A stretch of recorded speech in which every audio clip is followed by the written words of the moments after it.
Hey friends, welcome back to Limitless TV. Are banks after your best interests, or are banks the enemy?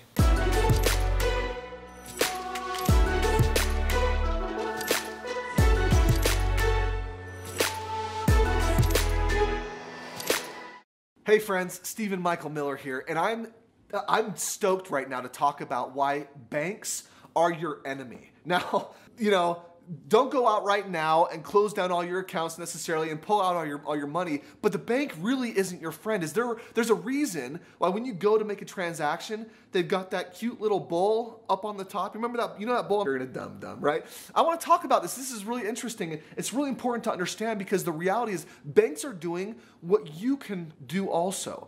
They're just high end. I'm talking about very high end, maybe 2%.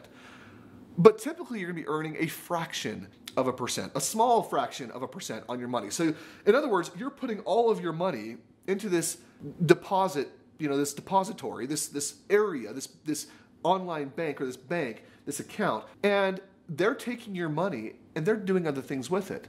Now, let me just ask you a question. Do you think that they're taking your money and they're actually putting it into another account that they're earning a fraction of a percent on? No, they're taking your money and they're investing it into things. They're investing into things like hard money or private money type of lending, right? Personal loans, where they earn higher percents, where they're earning maybe 11 or 12% on the money, maybe 8% on the money. They're loaning it out in real estate, where they're earning 4, 5, 6, 7% on that money. They're loaning it out for businesses, where they're earning even more on your money, right? And not only that, but banks have this really neat thing where they can take your money, and if they're FDIC insured, they can actually loan out a whole lot more on your money, right? So they take in your money, they can oftentimes loan out 10 times what they have accumulated in their little coffers there. If they're one of the bigger names, if they're Freddie Mac or Fannie Mae, they may be able to loan out 100 to 1.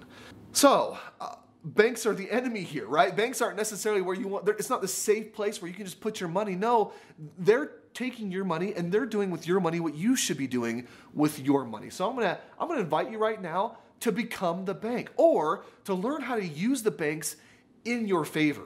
Not just going to the bank to get a personal loan or to buy something that is a liability for you, which, by the way, I'm going to talk about something real quick here on a quick tangent that most people don't want to hear. Your personal residence, your primary residence, it's a liability for you. The bank is loaning you money and you're paying this bank off over a 30-year period, and typically you'll pay 2 to 3 to even up to 4 times as much for that home over the 30-year loan that you have. So is the bank your friend? Is the bank really helping you to get ahead financially? Or are they putting you in a situation where you're spending all of your hard-earned cash to, over a 30-year period, pay 3 times more for that asset?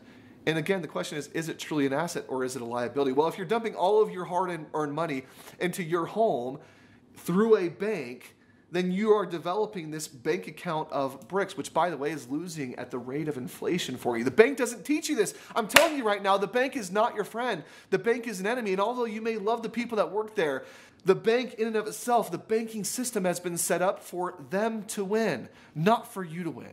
So how do you become your own bank?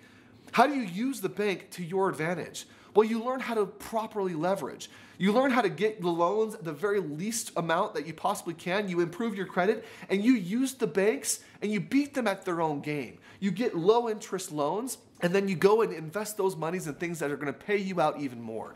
You then use that information and you blow up your wealth. You actually start to improve and increase your wealth.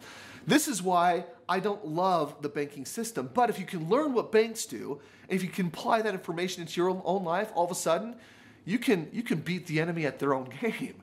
You can become your own bank. Hey friends, hopefully you got some great information about that banks use and how you can apply those in your own life. If you've got any questions, put them in the comments below. Have a fantastic day. We'll see you here tomorrow.